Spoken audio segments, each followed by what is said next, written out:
सो आज हम लोग स्टार्ट करेंगे with concept of macroeconomics. क्या है? In last week we have discussed the concept all about microeconomics। जैसे हम लोगों ने देखा था कि भाई economics is such type of science which got divided into two parts. First part is microeconomics, whereas second part is all about macroeconomics. और last time जो कुछ भी डिस्कस किया था माइक्रो इकोनॉमिक्स में उसका मैं एक शॉर्ट रिवीजन बताता हूं and then I will start with the macroeconomics. क्या है ना, सबसे पहली बात तुम्हें इकोनॉमिक्स ये जो वर्ड है, this word has came from Greek language, बराबर। अब बट ऑब्वियस इसके जो दो पार्ट बताए गए थे, microeconomics as well as a macroeconomics, तो इसमें का माइक्रो एंड मैक्रो ये दोनों भी वर्ड आए हुए थे from Greek word. Greek language में माइक्रो के लिए वर्ड था मिक्रो एंड मैक्रो के लिए ग्रीक वर्ड था मैक्रो, बराबर। या इसको ऐसा भी कह सकते हैं माइक्रोस एंड मैक्रोस। अब क्या है माइक्रो इकोनॉमिक्स यानी ऐसा इकोनॉमिक्स जो इंडिविजुअल के बारे में बात करेगा। माइक्रो इकोनॉमिक्स यानी ऐसा इकोनॉमिक्स जो इंडिविजुअल डिमांड की बात करेगा, इंडिविजुअल सप्लाई की बात करेगा, कॉस्ट की बात करेगा, प्राइस की बात करेगा। All these are the things which were denoting the word individual। या आप लोगों ने लास्ट वीडियो देखा होगा तो इसमें हम लोगों ने कहा था individual firm, household are also included. But अब जहां तक मैक्रो का सवाल है, ट्राई टू अंडरस्टैंड मैक्रो यानी ऐसा इकोनॉमिक्स जहां पे एग्रीगेट की स्टडी की जाएगी। इसका मतलब यहाँ पे टोटल की स्टडी की जाएगी। कौन सी स्टडी की जाएगी? टोटल। क्या है micro economics is such type of science which discusses all about the individual, whereas macroeconomics is such type of science which discusses all about aggregate, चलो ख्याल रखो। अब यहाँ पे कहीं ना कहीं सबसे पहले वे मैक्रो इकोनॉमिक्स का इंट्रोडक्शन देखते हैं। क्या देखते हैं? इंट्रोडक्शन, बराबर। The term macro is derived from Greek word। मैं ऑलरेडी जो आपको बता चुका हूं, क्लियर। अब 2 मिनट ख्याल देना। ये जो माइक्रो इकोनॉमिक्स था, माइक्रो इकोनॉमिक्स में 4 अलग अलग बातें देखी थी, जैसे कि सबसे पहले इंट्रोडक्शन एंड डेफिनेशन, बराबर। उसके बाद में माइक्रो इकोनॉमिक्स के नेचर्स थे। क्या देखा था? नेचर्स। ख्याल देना systematic study of individual unit, price theory, slicing method, partial equilibrium, microscopic approach, analysis of resource allocation and economic efficiency, use of marginalism principles based on certain assumption, limited scope and analysis of market structure, ये सब के सब natures थे micro economics.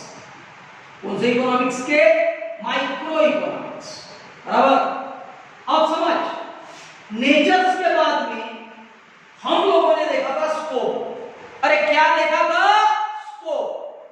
Scope of micro economics divided into 3 part. theory of product pricing, theory of factor pricing, theory of economic welfare।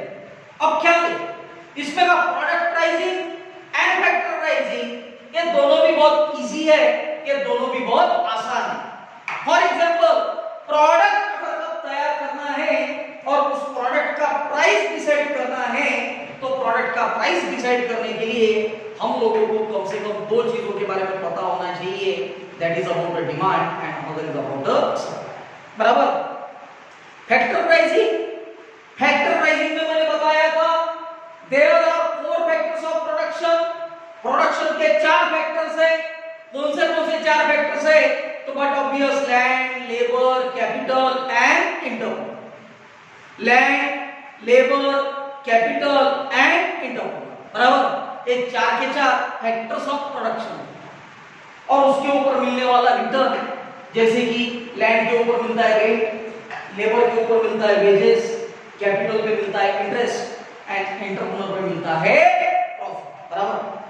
तीसरा part था theory of economic welfare.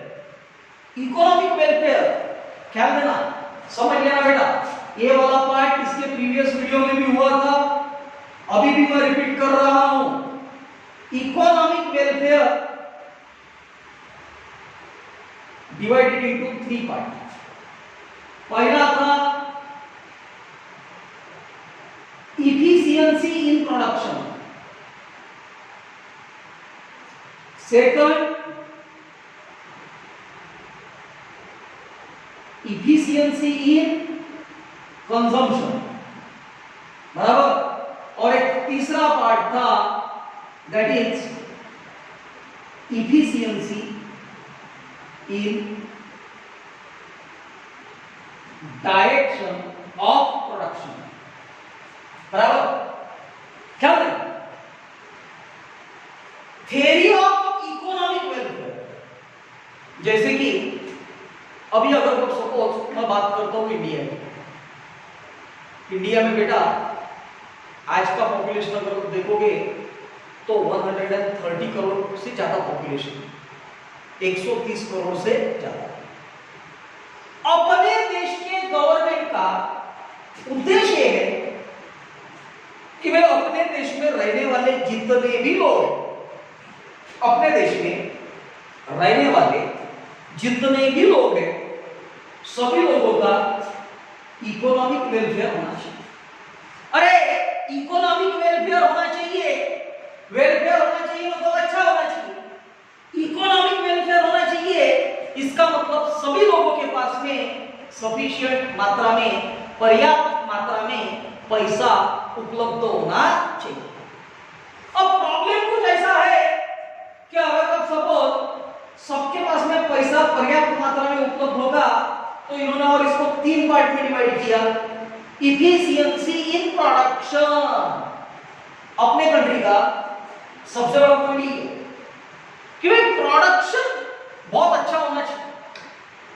अभी recently आप लोगों ने भी सुना होगा कि भाई हमारे प्राइम मिनिस्टर ने कहा हम लोगों को बाहर के कंट्री से माल कम खरीदना है, हम हमारे देश में प्रोडक्ट जो बनेगा उसके ऊपर ज्यादा फोकस करेंगे।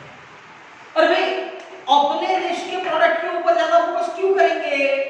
बिकॉज कहीं ना कहीं हम लोगों को अपने देश को इफिशिएंट बनाना है। इफिशिएंट आत्मनिर्भर, बराबर। आत्मनिर्भर इसका मतलब है सेल्फ सफिशिएंट। भाई हमारे देश की जो भी जरूरत है उनके लिए प्रॉपर तरीके से प्रोडक्शन करना। फिर प्रोडक्शन करते समय प्रोडक्शन भले आपको एग्रीकल्चर से करना होगा या फिर इंडस्ट्री का प्रोडक्शन होगा, बट ऑब्वियस के दोनों भी प्रोडक्शन में आप लोगों ने कहीं ना कहीं सेल्फ सफिशिएंट रहना चाहिए। क्या रहना चाहिए? सेल्फ सफिशिएंट, बराबर। इसीलिए इसको कहा गया efficiency in production. Clear?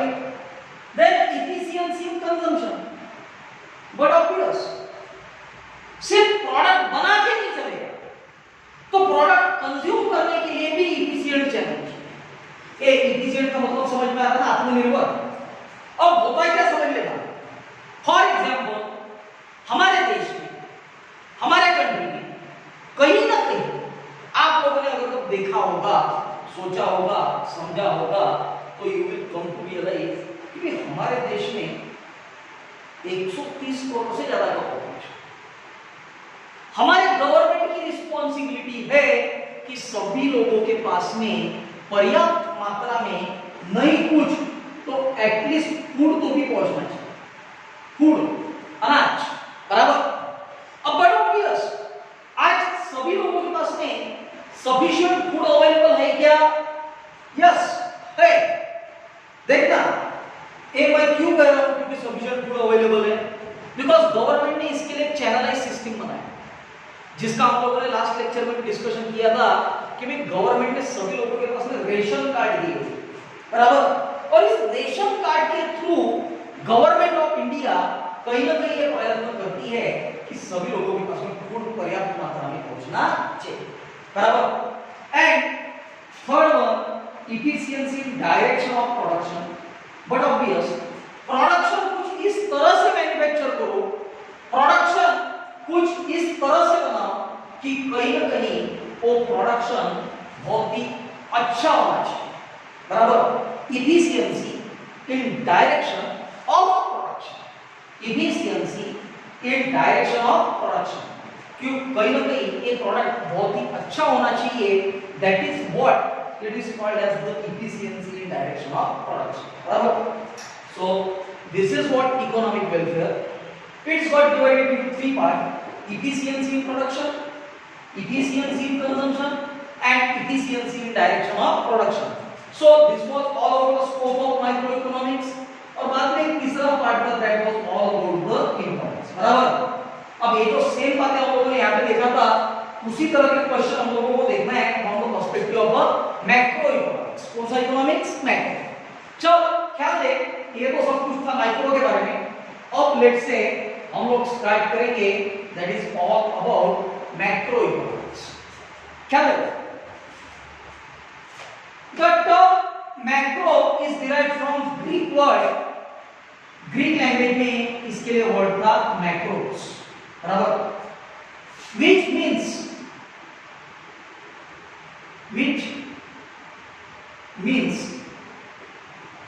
large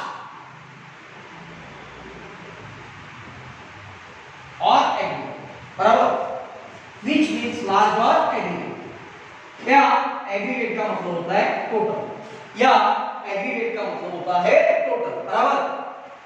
अब अगर तो प्रॉपर तरीके से सोचेगा तो बट ऑब्वियस बहुत सारे अलग अलग इकोनॉमिस्ट है, जिन इकोनॉमिस्ट लोगों ने कहीं ना कहीं मैक्रो इकोनॉमिक्स को डिफाइन करने की कोशिश किया है, बराबर।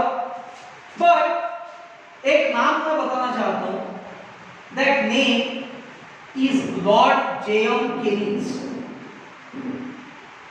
लॉर्ड जेएम केनिंग्स, बराबर। ये जो लॉर्ड जेएम केनिंग्स करके व्यक्ति है, इन्होंने एक बुक लिखा था, बुक का नाम है जनरल थ्योरी।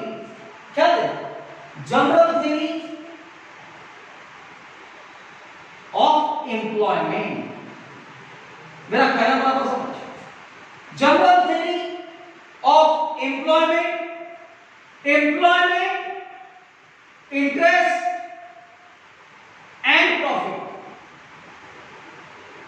मेरा कहना समझ, ये बुक इन्होंने लिखा था 1936। बुक का नाम देख, general theory of employment. Employment, employment इसका मतलब होता है रोजगार। अपने देश में रहने वाले सभी लोगों को रोजगार मिलना चाहिए, बराबर। कहने का तात्पर्य समझ, अपने देश में रहने वाले जितने भी लोग हैं उन लोगों को कहीं ना कहीं प्रॉपर ढंग से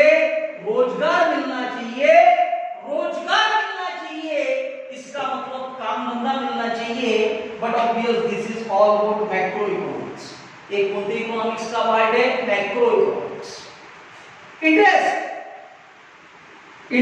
इंटरेस्ट का मतलब होता है बैच। इंटरेस्ट का मतलब क्या होता है? बैच, बराबर। एंड प्रॉफिट इसका मतलब फायदा, बराबर, या फिर उसको मराठी में कर सकते हो नफा। क्या ये पूरा के पूरा बुक मैक्रो इकोनॉमिक्स की स्टार्टिंग समझा जाता है। एग्जामिनेशन में बहुत सी बार फिल इन द ब्लैंक्स में लाइक द पेयर में ट्रू और फॉल्स में आता है कि मैं लॉर्ड जेएमटीज इन्होंने कौन सा बुक लिखा था? इन्होंने बुक लिखा general theory of employment, interest and profit, बराबर। कब लिखा था? 1936। अब एक्चुअल में देखा जाए तो इसके इंट्रोडक्शन में और कुछ खास नहीं है, बराबर। Now coming to the part of definition. एक डेफिनेशन का पार्ट बराबर समझ लेते हैं। According to J.L. Hansen, मेरा कहना सुनो। According to J.L. Hansen, इनका कहना था macro economics is that branch of economics, बराबर। मैक्रो इकोनॉमिक्स ये इकोनॉमिक्स का एक ब्रांच है। अबे इकोनॉमिक्स का एक ब्रांच है, इसका मतलब इकोनॉमिक्स का एक पार्ट है, which considers relationship between a large aggregate, बराबर, aggregate and a total, such as volume of employment। अपने देश में जो नागरिक है उन लोगों के पास में एम्प्लॉयमेंट का पोजीशन क्या है, कितने लोगों को कितना पैसा मिल रहा है, total amount of saving.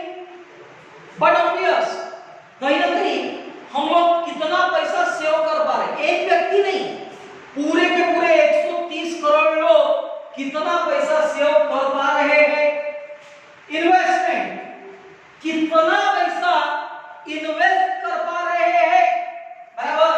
And but obvious हमारे देश का नेशनल इनकम क्या रहेगा? नेशनल इनकम इसका मतलब है राष्ट्रीय उत्पन्न। एक व्यक्ति की इनकम की बात कर रहे हैं क्या? नहीं।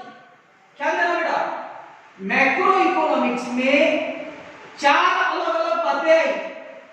पहली बात एम्प्लॉयमेंट, सेकंड सेविंग, तीसरा इन्वेस्टमेंट, एंड चौथी बात but obvious that is a national income. मेरा कहना बराबर समझ। एम्प्लॉयमेंट, अपने देश में रहने वाले लोगों को नौकरी मिल रही है क्या? सेविंग, हमारे देश में रहने वाले सभी लोग मिलकर कितना पैसा सेव करते हैं। इन्वेस्टमेंट, हमारे देश में रहने वाले लोग इन्वेस्टमेंट कितनी करते हैं। एंड नेशनल इनकम, राष्ट्रीय उत्पन्न कितना है। सो this is what all about J.L. Hanson's definition, बराबर। कहीं ना कहीं ये मैक्रो इकोनॉमिक्स का पार्ट है। अब मेरा कहना सुनना, बराबर। नोटबुक में ये सिर्फ पहले टाइटल देना मैक्रो इकोनॉमिक्स, ये डायग्राम तो ऑलरेडी थी तेरे पास में, बराबर। और अब एक इंट्रोडक्शन से पूरा लिखना स्टार्ट कर। ऑन एन एवरेज इस थर्सडे को मैं एक मल्टीपल चॉइस क्वेश्चन वाला टेस्ट दूंगा।